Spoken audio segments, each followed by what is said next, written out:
today's presentation with Freemelt. With us presenting today, we have the CEO, Daniel Gidlund, CFO, Martin Granlund, and Regional Manager, EMEA, Victor Valk presenting. If you have any questions, please use the form located to the right, and we'll take that up during the Q&A. And with that said, please go ahead with your presentation. Thank you. Okay, today's agenda is mainly about our Q4 result and but also the closure of 2024. And as we always add a specific topic during these webcasts to zoom in on, today we have actually added two. So it's defense and also then region EMEA. So please raise any questions through the chat during the presentation, and we'll try to answer them during the end of the webcast as well. So welcome to all. This information may be a bit of a repetition for some of you, but as we gladly have thousands of new shareholders since the beginning of 2025, I want to just make a brief, let's say, recap on who we are, but also what we do. So at Freemelt, we develop metal 3D printers, and of course we try to develop and work within areas where additive manufacturing adds value. So when it comes to the Freemelt technology, this is really in areas where the demand of high complex and high performance materials and applications are needed, and this is typically seen like in defense, in energy, and also in medtech. Our technology, it's not really, let's say, limited to any kind of materials, but also here we have tried to focus on materials that really make sense and add value for those applications. So we mainly work with tungsten. Tungsten can be used pretty much in all three of the applications: defense, energy, and medtech. We work with titanium, which is mainly within medtech for orthopedic implants, and then copper, which actually can be used both in energy and defense. How Freemelt differentiates within 3D printing? I mean, 3D printing has been pretty much up for 40 years. It's a lot of different kinds of suppliers. We are in something called an electron beam powder bed fusion, which represents roughly 10% of powder bed fusion manufacturing. The remaining 90% is laser. But we have a unique system to any other system in the market. We have modular printers, and the main reason for this is really to reduce the cycle times in production. So really get up productivity, which means that you can reduce your cost per parts manufacturing, which is absolutely critical when you talk about serial production.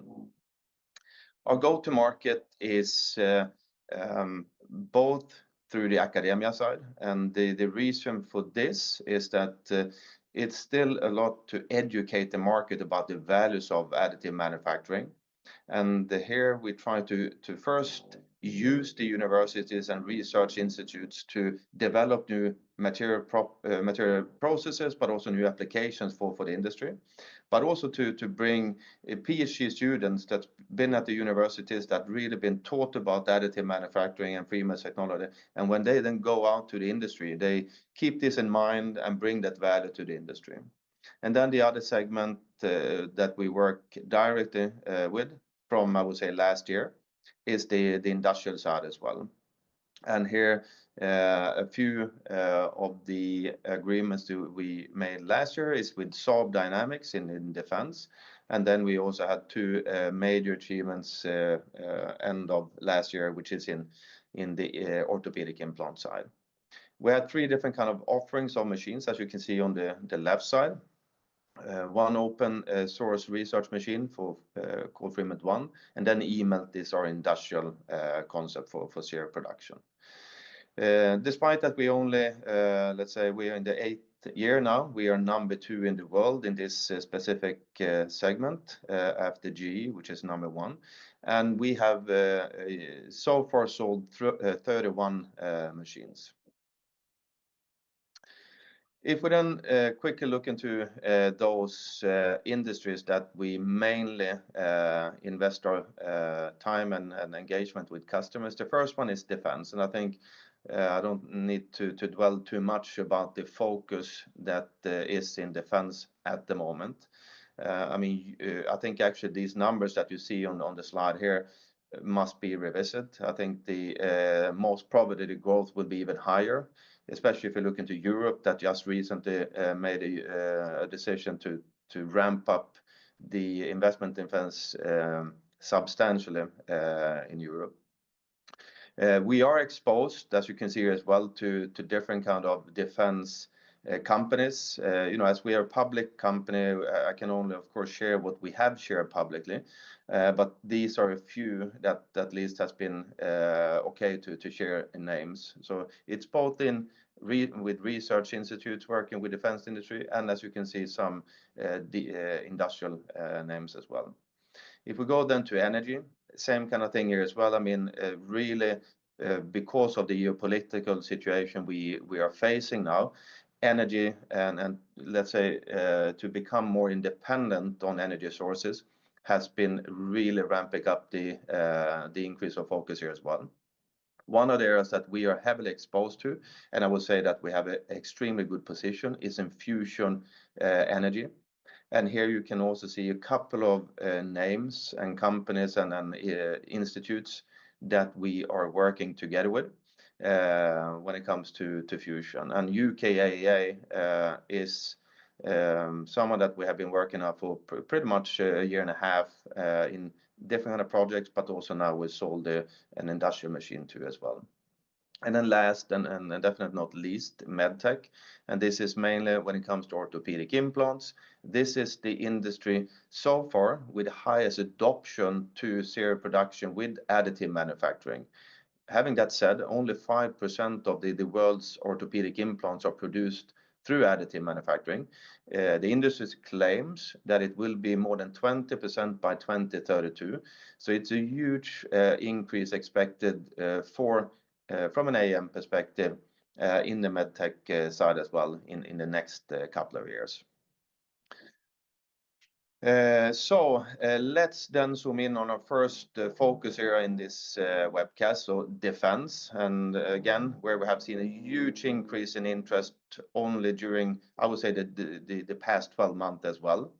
And I personally must say that, you know, during my 2.5 years at Freemelt, I've never seen an application where AM can bring such a high value as well as it can for defense. And I will try to explain how as well.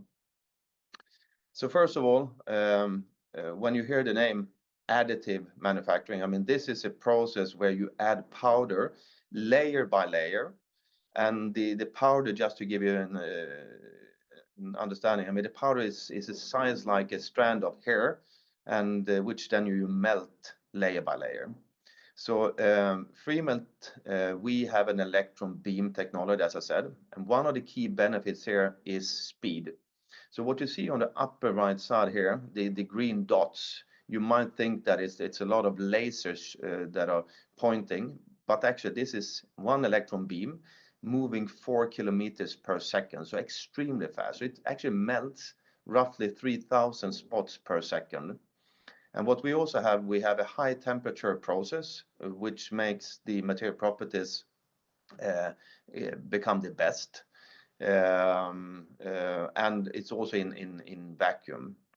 So this makes it possible to actually manufacturing parts in new type of materials and get the highest material properties, which actually is not possible with traditional manufacturing technology like casting. And if you take tungsten now, that is in such a focus, especially in defense and energy, here, which has the highest melting point, it's actually not possible to cast because the mold will actually melt them. So here, additive manufacturing really brings a different level of value as well. But let's then come back to defense. So, I mean, as all of you know, I mean, defense is highly sensitive application, and this is where, especially in this geopolitical situation, you really want to be in control of the entire process, from the material to the final part. And if we go, back, a few years when we didn't have this geopolitical situation, actually a lot of the components, even in defense, were actually manufactured abroad. So we had outsourced that manufacturing. And this is why now defense industry really quickly wants to take back the full control and manufacture all parts locally where the part will be used or needed. And the good thing here with a 3D printer is that it's a digital process. You can even place it in the battlefield as well, if that's where the parts are needed. The other great value with additive manufacturing is that this is, as I said, a fully digital process. So this means that you don't have any kind of design limitations, which means that you can design and you can manufacture the end functional part in one process. And I mean, the time to market to really ramp up volumes quickly, which is also extremely important now. And as I said before, Europe is now quickly trying to ramp up volumes. And this is really where additive manufacturing can add another level of value as well. So in a really efficient time, first develop the prototype and then ramp up in serial production. It's definitely something that where AM brings a huge value to the process. And I think also, I mean, all of us have seen that, for instance, if you take the ongoing war now in Ukraine, then it's also a new type of weapons that are being used, such as drones, hypersonic missiles, for instance. And some of these applications require really high material quality to manage the extreme temperatures that are generated in, for instance, high speeds, for instance. And this is where materials like tungsten have been a very, a very high demand and interest recently. And as I said before, here at Freemelt, we have a very strong position in how to manufacturing tungsten with full density and crack free as well. So I hope this gives you a better understanding of the value that AM and Freemelt technology brings to the defense industry. And on the next slide here, I think you can see a few more examples. This is from one of the big defense US defense companies. They bring up, for instance, when it comes to creating new parts, again, it's a digital process, and the time, as I said, from prototyping to serial production, it's pretty much seamless, which then reduces the time, but also the cost for the client. But you can also improve all parts. And I think here, if you zoom in on the middle part of the slide, again, tungsten.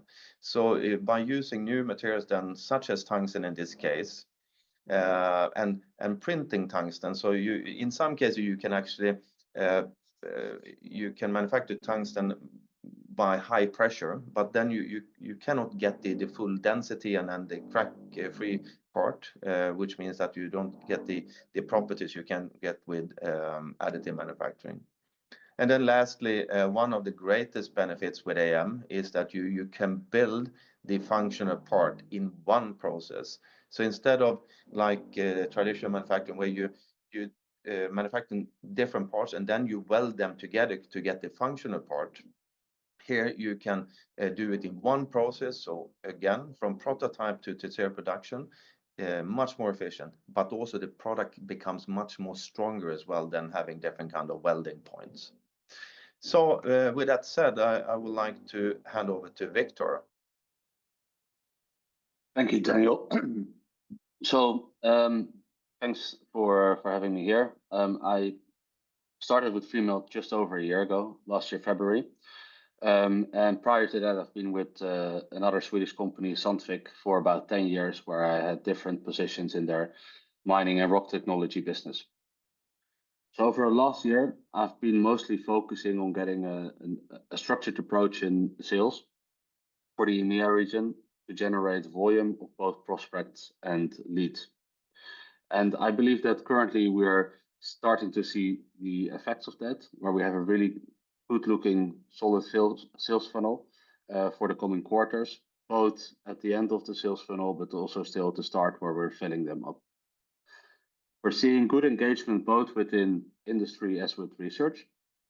So with industry, we have engagement with all of the focus industries like implants, defense, and energy. I will actually get back to that in the next slide, but with defense next week, we'll be at the European Additive Manufacturing Military Symposium, where you basically get people from industry as different defense organizations across Europe who focus mostly on additive manufacturing. So it'll be a really good opportunity to meet the industry. And we had great progress as well with energy last quarters with both studies and feasibility and actual machine sales to UKAEA. At the same time, we have a lot of activities ongoing in research. So we are working on several tenders to actually get more machines out there to that part of the business. So one of the things we do is we keep track of how our industrial customers are proceeding towards industrialization. And we have identified different steps towards industrialization where we start at material qualification studies, then application testing, prototype printing, and from there actually checking production scalability before we see it actually being ramped up in the industrial use.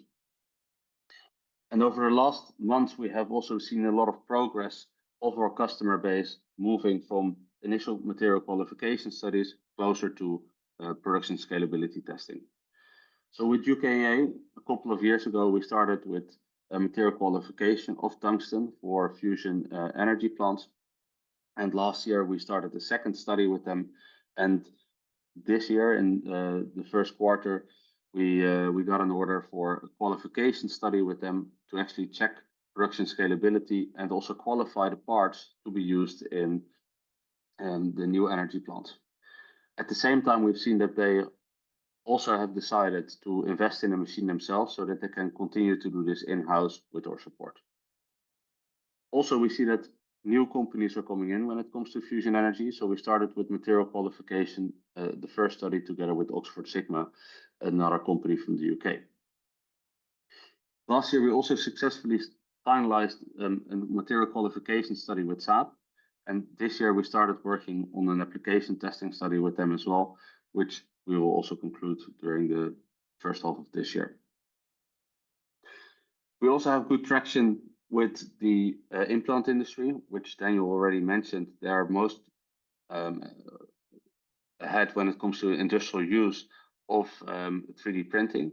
So we have two projects ongoing with two major OEMs of implants, and we are continuing to work with them, and we expect to see the first results during this year. As we proceed, we'll continue to track the different studies that we start, and also see how they move up in this path from material qualification all the way to industrialization. Just to highlight, there's only a couple of companies listed here, but last year, since the start of 2024 in EMEA, we have started with 23 of these studies in all different industries that we work with. So I think I would like to pass the floor now to Martin, Daniel. Thanks, Victor. Thank you, Victor. Thank you, Daniel.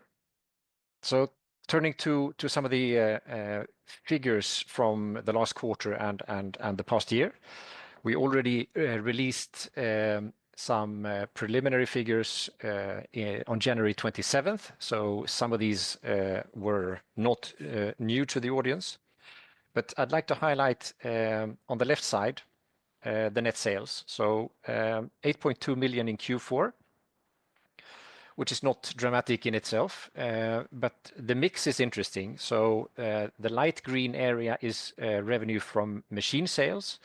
In Q3, we booked 2 machines. In Q4, we booked 1 machine, but it's 66% of revenue. And what we see growing is the project part. So that's the gray part. Project revenue from projects is growing, and that reflects what Daniel and Victor have been talking about, that it's not a large part of our revenues, but it is increasing, and it's paid projects which we hope to convert to machine sales at some point in the future. Similarly interesting is the dark green part, which is aftermarket. So our ambition is to grow aftermarket up to the year 2030, and we are seeing an increased proportion of sales coming from aftermarket as the install base increases over time. On the right-hand side is the order book. So at end of Q4 2024, we had 12.4 million SEK in the order book. And the order book is defined as purchase orders received, which we haven't yet invoiced. So it's not in our official books anywhere. This is a slight increase from the third quarter and a very large increase from the same period last year, or 2023. And the big part of what drives sales is machine sales. So that's, of course, where the big money is, and that's driving this figure.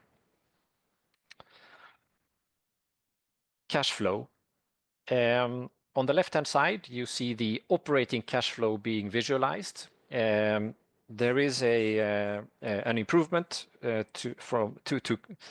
the last quarter compared to Q3. It's still negative, 8.9 million in the last quarter of last year. And this is mainly driven by the negative result, but also from inventory buildup, which is ahead of anticipated machine sales in the beginning of this year, as you will also seen. I would also like to highlight the rights issue as a final point. So in the first quarter, we successfully finalized a rights issue, providing the company with 90 million SEK before costs associated with the rights issue. And this will take us a long way further for the industrialization and commercialization of our products. What's also important to note is that there is a warrant called TO1, which is part of this capital raise, but it goes into effect, or it expires in June 2026. And I think this is also something to keep track of, not only the Freemelt share, but also the warrants and the structure of the warrants, which is quite attractive for shareholders. So it expires in June. The price of the warrant is going to be set in May, and it's going to be a rebate based compared to the price set in June, so 70% of the price. And there's a cap on this price, which is 1.33 krona per share. So I would like you all to just keep track of this one as well, and not only the Freemelt share. This warrant also brings proceeds to the company, depending on the subscription rate, but up to slightly over 50 million SEK. Thank you. Thank you, Martin and Victor. So then let's wrap up Q4 and 2024. I think Q4 represented 2024 as such, by having several new paid customer projects, and where the highlight were actually two strategic agreements with two of our global implant OEMs, as Victor also mentioned before. And I think, first of all, I mean, as we said, the medtech industry has the highest adoption, the highest experience, and also the fact that they are giving Freemelt the trust. I think it also it's really pleasing to see.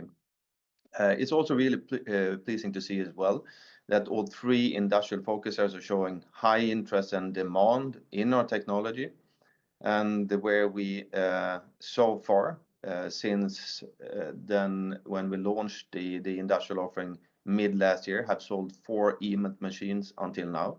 And customer references are absolutely critical for Freemelt now to accelerate our market penetration forward.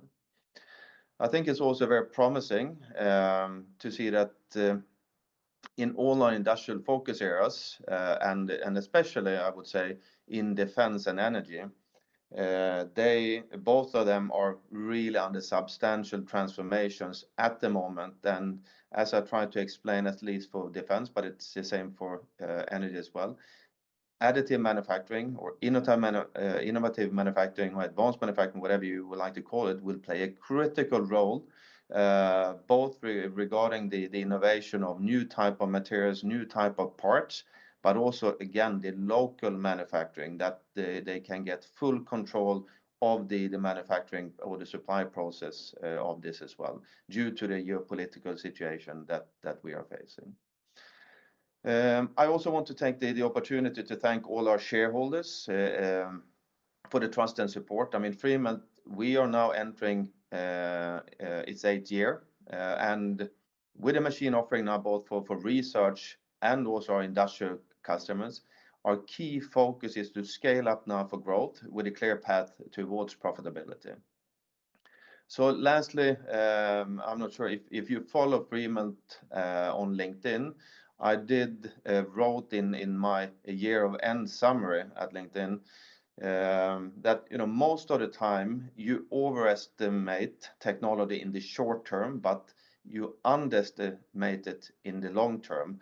And I think now we are at the time where 3D printing or additive manufacturing is really gaining momentum, driven by structural long-term trends in defense, energy, but also in medtech.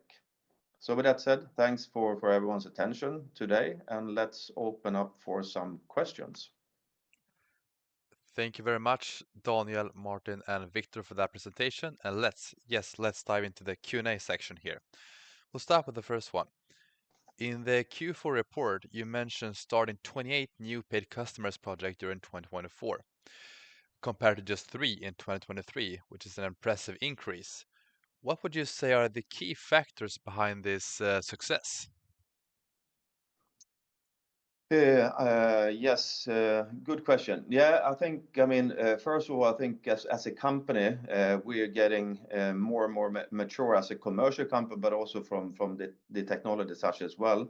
I would say that this is a part of our commercial journey that we sort of started end of 2023, but really trying to accelerate during 2024, where we have had a structured and also a persistent approach to increase the brand awareness about the Freemelt. As I've mentioned before, it's a lot about educating the market about the opportunities with AM, but also to educate about Freemelt's technology. So I think now when we have 2 commercial teams, one in EMEA and one in the US, I think it just proves the great work they have been doing. But I think also, the technology as such, Freemelt's technology, being more present at universities and research institutes, it has also increased the interest of our technology. But lastly, of course, the geopolitical situation that has really turned from having a bit of a headwind, trying to again educate and try to really push for the interest of AM. I think now we start to get tailwind, and now the demand is really coming from the industry, and I think that also is one of the key reasons why customers now prepare to pay for trying out the technology as such. Thank you, Daniel, for that answer. And during Q4, you also strengthened your collaboration with Saab Dynamics for defense applications. Have you also noticed a growing interest in innovative technologies like additive manufacturing due to the increased geopolitical instability? I think maybe Victor, you can. Yeah, I can take this. So I think within defense, we've always seen a strong interest in additive manufacturing over time.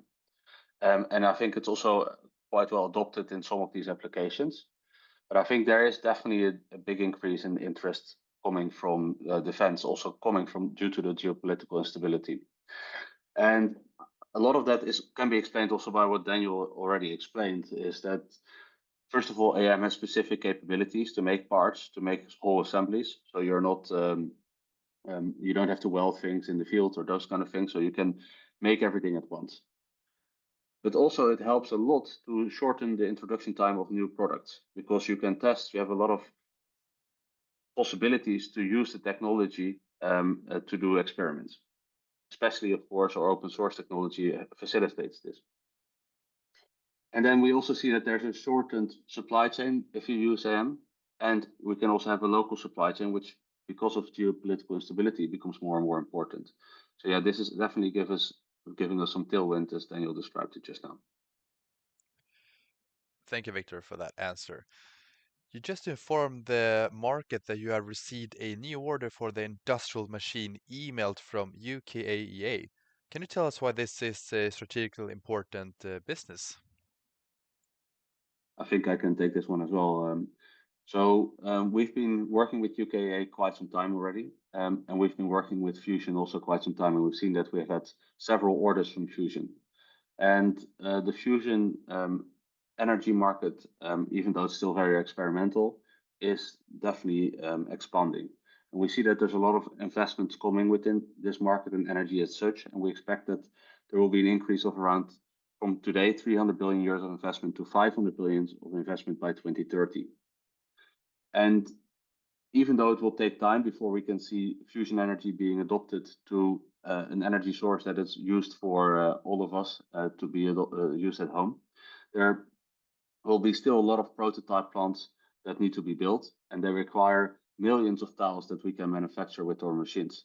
So even if you look at the prototypes that they'll be building in the UK or in France, we would need several machines to actually manufacture all the tiles that are required. So it's a very good market for us from that perspective. And we're also very well positioned as we've been working together with UK for quite some time. And now we're also working with more companies within this sector too. Thank you, Victor, for that answer. And we'll take one final question here. Now that it's a busy time for rearmament, could this mean shorter or even faster lead times to reach proof of concept?